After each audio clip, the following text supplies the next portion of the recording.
12वां अध्याय। मोहिनी रूप को देखकर महादेव जी का मोहित होना। श्री सुखदेव जी कहते हैं, परीक्षित, जब भगवान शंकर ने यह सुना कि श्री हरि ने स्त्री का रूप धारण करके असुरों को मोहित कर दिया है और देवताओं को अमृत पिला दिया है, तब वे सती देवी के साथ बैल पर सवार हो समस्त भूत गणों को लेकर वहां गए जहां भगवान मधुसूदन निवास करते हैं। भगवान श्री हरि ने बड़े प्रेम से गौरी शंकर भगवान का स्वागत सत्कार किया। वे भी सुख से बैठकर भगवान का सम्मान करके मुस्कुराते हुए बोले। श्री महादेव जी ने कहा, समस्त देवों के आराध्य देव, आप विश्वव्यापी जगदीश्वर एवं जगत स्वरूप हैं। समस्त चराचर पदार्थों के मूल कारण ईश्वर और आत्मा भी आप ही हैं। इस जगत के आदि अंत और मध्य आपसे ही होते हैं, परंतु आप आदि मध्य और अंत से रहित हैं। आपके अविनाशी स्वरूप में दृष्टा, दृश्य, भोक्ता और भोग्य का भेदभाव नहीं है। वास्तव में आप सत्य चिन्मात्र ब्रह्म ही हैं। कल्याणकामी महात्मा लोग इस लोक और परलोक दोनों की आसक्ति एवं समस्त कामनाओं का परित्याग करके आपके चरण कमलों की ही आराधना करते हैं। आप अमृत स्वरूप समस्त प्रकृति गुणों से रहित, शोक की छाया से भी दूर स्वयं परिपूर्ण ब्रह्म हैं। आप केवल आनंद स्वरूप हैं। आप निर्विकार हैं। आपसे भिन्न कुछ नहीं है, परंतु आप सबसे भिन्न हैं। आप विश्व की उत्पत्ति, स्थिति और प्रलय के परम कारण हैं। आप समस्त जीवों के शुभाशुभ कर्म का फल देने वाले स्वामी हैं। परंतु यह बात भी जीवों की अपेक्षा से ही कही जाती है। वास्तव में आप सबकी अपेक्षा से रहित अनपेक्ष हैं।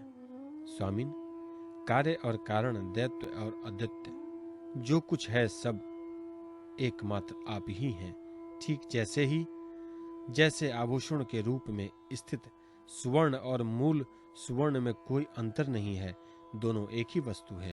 लोगों ने आपके वास्तविक स्वरूप को न जानने के कारण आप में नाना प्रकार के भेदभाव और विकल्पों की कल्पना कर रखी है। यही कारण है कि आप में किसी प्रकार की उपाधि न होने पर भी गुणों को लेकर भेद की प्रतीति होती है। प्रभु, कोई आपको ब्रह्म समझते हैं तो दूसरे आपको धर्म कहकर वर्णन करते हैं। इसी प्रकार कोई आपको प्रकृति और पुरुष से परे परमेश्वर समझते हैं तो कोई विमला, उत्कर्षिणी, ज्ञाना, क्रिया, योगा, प्रहली, सत्या, ईशाना और अनुग्रह, इन 9 शक्तियों से युक्त परम पुरुष तथा दूसरे क्लेश कर्म आदि के बंधन से रहित पूर्वजों के भी पूर्वज अविनाशी पुरुष विशेष के रूप में ही मानते हैं। प्रभु, मैं ब्रह्मा और मरीच आदि ऋषि, जो सत्व गुण की सृष्टि से अंतर्गत हैं, जब आपकी बनाई हुई सृष्टि का भी रहस्य नहीं जान पाते, तब आपको तो जान ही कैसे सकते हैं। फिर जिनका चित्त माया ने अपने वश में कर रखा है और जो सर्वदा रजोगुणी और तमोगुणी कर्मों में लगे रहते हैं, वे असुर और मनुष्य आदि तो भला जानेंगे ही क्या। प्रभु, आप सर्वात्मक एवं ज्ञान स्वरूप हैं, इसलिए वायु के समान आकाश में अदृश्य रहकर भी आप संपूर्ण चराचर जगत में सदा सर्वदा विद्यमान रहते हैं तथा इसकी चेष्टा, स्थिति, जन्म, नाश, प्राणियों के कर्म एवं संस्कार के बंधन, मोक्ष सभी को जानते हैं। प्रभु, आप जब गुणों को स्वीकार करके लीला करने के लिए बहुत से अवतार ग्रहण करते हैं, तब मैं उनका दर्शन ही करता हूँ।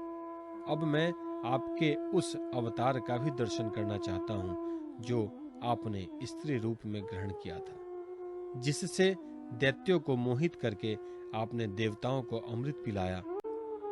स्वामिन, उसी को देखने के लिए हम सब आए हैं।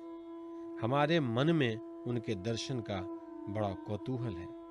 श्री सुखदेव जी कहते हैं, जब भगवान शंकर ने विष्णु भगवान से प्रार्थना की, तब वे गंभीर भाव से हंसकर शंकर जी से बोले।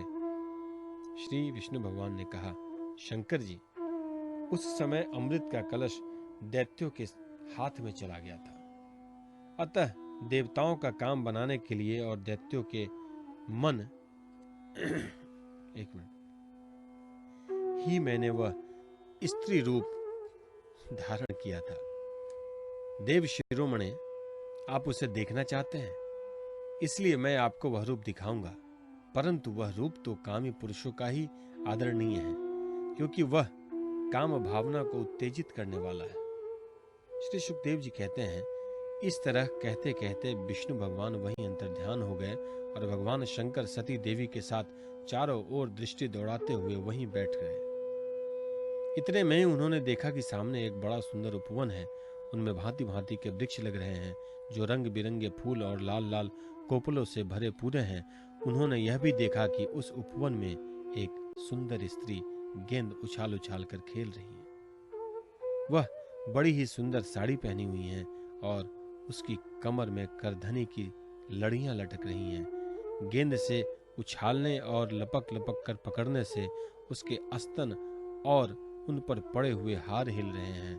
ऐसा जान पड़ता है मानो इसके भार से उसकी पतली कमर पग पग पर टूटते टूटते बच जाती है। वह अपने लाल लाल पल्लवों के समान सुकुमार चरणों से बड़ी कला के साथ ठुमक ठुमक कर चल रही थी। उछलता हुआ गेंद जब इधर उधर छलक जाता था, तब वह लपक लपक कर उसे रोक लेती थी। इससे उसकी बड़ी बड़ी चंचल आंखें कुछ उद्विग्न सी हो रही थी। उसके कपोलों पर कानों के कुंडलों की आभा जगमगा रही थी और घुंघराली काली काली अलकें उन पर लटक रही थी, जिससे मुख और भी उल्लसित हो उठता था। जब कभी साड़ी सड़क जाती और केशों की वेणी खुलने लगती, तब अपने अत्यंत सुकुमार बाएं हाथ से वह उन्हें संभाल लिया करती। उस समय भी वह दाहिने हाथ से गेंद उछाल उछाल कर सारे जगत को अपनी माया से मोहित कर रही थी। गेंद से खेलते खेलते उसने तनिक सलज्ज भाव से मुस्कुराकर तिरछी नजर से शंकर जी की ओर देखा। बस उनका मन हाथ से निकल गया। वे मोहिनी को निहारने और उसके चितवन के रस में डूबकर इतने विह्वल हो गए थे कि उन्हें अपने आप की भी सुध न रही। फिर पास बैठी हुई सती और गणों की तो याद ही कैसे रहती। एक बार मोहिनी के हाथ से उछलकर गेंद थोड़ी दूर चला गया। वह भी उसी के पीछे दौड़ी। उसी समय शंकर जी के देखते देखते वायु ने उसकी चीनी सी साड़ी करधनी के साथ ही उड़ा ली। मोहिनी का एक एक अंग बड़ा ही रुचिकर और मनोरथ था। जहां आंखें लग जाती लगी ही रहती। यही नहीं, मन भी वही स्मरण करने लगता। उनको इस दशा में देखकर भगवान शंकर उसकी ओर अत्यंत आकृष्ट हो गए। उन्हें मोहिनी भी अपने प्रति आसक्त जान पड़ती थी। उसने शंकर जी का विवेक छीन लिया था। वे उसके हाव भावों से कामातुर हो गए और भवानी के सामने ही लज्जा छोड़कर उसकी ओर चल पड़े। मोहिनी वस्त्रहीन तो पहले ही हो चुकी थी। शंकर जी को अपनी ओर आते देख बहुत लज्जित हो गई। वह एक वृक्ष से दूसरे वृक्ष की आड़ में जाकर छिप जाती और हंसने लगती, परंतु कहीं ठहरती न थी।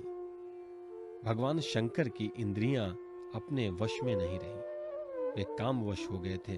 अतः हथिनी के पीछे हाथी की तरह उसके पीछे पीछे दौड़ने लगे। उन्होंने अत्यंत वेग से उसका पीछा करके पीछे से उसका जूड़ा पकड़ लिया और उसकी इच्छा न होने पर भी उसे दोनों भुजाओं में भरकर हृदय से लगा लिया। जैसे हाथी हथिनी का आलिंगन करता है, वैसे ही भगवान शंकर ने उसका आलिंगन किया। वह इधर उधर खिसक कर छुड़ाने की चेष्टा करने लगी। इसी छीना झपटी में उसके सिर के बाल बिखर गए। वास्तव में वह सुंदरी भगवान की रची हुई माया ही थी। इससे उसने किसी प्रकार शंकर जी के भुजपाश से अपने को छुड़ा लिया और बड़े वेग से भागी। भगवान शंकर भी उन मोहिनी वेशधारी अद्भुत कर्मा भगवान विष्णु के पीछे पीछे दौड़ने लगे। उस समय ऐसा जान पड़ता था मानो उनके शत्रु कामदेव ने इस समय उन पर विजय प्राप्त कर ली है।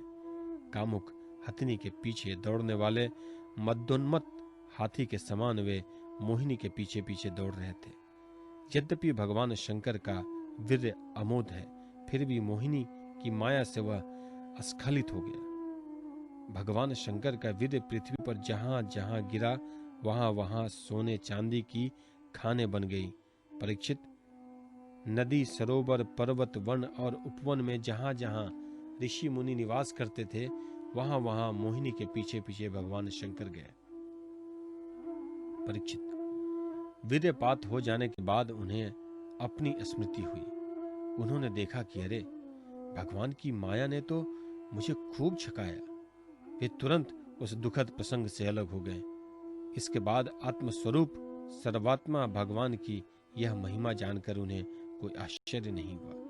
वे जानते थे कि भला भगवान की शक्तियों का पार कौन पा सकता है। भगवान ने देखा कि भगवान शंकर को इससे निषाद या लज्जा नहीं हुई, तब वे पुरुष शरीर धारण करके फिर प्रकट हो गए और बड़ी प्रसन्नता से उनसे कहने लगे। श्री भगवान ने कहा, देव शिरोमणि, मेरी स्त्री रूपिणी माया से विमोहित होकर भी आप स्वयं ही अपनी निष्ठा में स्थिर हो गए हैं। यह बड़े ही आनंद की बात है। मेरी माया अपार है। वह ऐसे ऐसे हाव भाव रचती है कि अजितेंद्रिय पुरुष तो किसी प्रकार उससे छुटकारा पा ही नहीं सकते। भला आपके अतिरिक्त कौन ऐसा पुरुष है जो एक बार मेरी माया के फंदे में फंसकर फिर स्वयं ही उससे निकल सके। यद्यपि मेरी यह गुणमयी माया बड़े बड़ों को मोहित कर देती है, फिर भी अब यह आपको कभी मोहित नहीं करेगी, क्योंकि सृष्टि आदि के लिए समय पर उसे क्षोभित करने वाला काल मैं ही हूं। इसलिए मेरी इच्छा के विपरीत वह रजोगुण आदि की सृष्टि नहीं कर सकती। श्री सुखदेव जी कहते हैं, परीक्षित, इस प्रकार भगवान विष्णु ने भगवान शंकर का सत्कार किया। तब उनसे विदा लेकर एवं परिक्रमा करके वे अपने गणों के साथ कैलाश को चल दिए। भरत वंश शिरोमणे भगवान शंकर ने बड़े बड़े ऋषियों की सभा में अपनी अर्धांगिनी सती देवी से अपने विष्णु रूप की अंशभूता मायामयी मोहिनी का इस प्रकार बड़े प्रेम से वर्णन किया। देवी, तुमने परम पुरुष परमेश्वर भगवान विष्णु की माया देखी? देखो, यूं तो मैं समस्त कला कौशल विद्या आदि का स्वामी और स्वतंत्र हूं, फिर भी उस माया से विवश होकर मोहित हो जाता हूं। फिर दूसरे जीव तो परतंत्र हैं ही, अतः वे मोहित हो जाएं, इसमें कहना ही क्या है। जब मैं 1000 वर्ष की समाधि से उठा था, तब तुमने मेरे पास आकर पूछा था कि तुम किसकी उपासना करते हो। वे वही साक्षात सनातन पुरुष हैं। न तो काल ही इन्हें अपनी सीमा में बांध सकता है और न वेद ही इनका वर्णन कर सकता है। इनका वास्तविक स्वरूप अनंत और अनिर्वचनीय है। श्री सुखदेव जी कहते हैं, प्रिय परीक्षित, मैंने विष्णु भगवान की यह ऐश्वर्यपूर्ण लीला तुमको सुनाई, जिसमें समुद्र मंथन के समय अपनी पीठ पर मंदराचल धारण करने वाले भगवान का वर्णन है। जो पुरुष बार बार इसका कीर्तन और श्रवण करता है, उसका उद्योग कभी और कहीं निष्फल नहीं होता, क्योंकि पवित्र कीर्ति भगवान के गुण और लीलाओं का गान संसार के समस्त क्लेश और परिश्रम को मिटा देने वाला है। दुष्ट पुरुषों को भगवान के चरण कमलों की प्राप्ति कभी नहीं हो सकती। वे तो भक्ति भाव से युक्त पुरुष को ही प्राप्त होते हैं। इसी से उन्होंने स्त्री का मायामय रूप धारण करके दैत्यों को मोहित किया और अपने चरण कमलों के शरणागत देवताओं को समुद्र मंथन से निकले हुए अमृत का पान कराया। केवल उन्हीं की बात नहीं, चाहे जो भी उनके चरणों की शरण ग्रहण करते हैं, वे उसकी समस्त कामनाएं पूर्ण कर देते हैं। मैं उस प्रभु के चरण कमलों में नमस्कार करता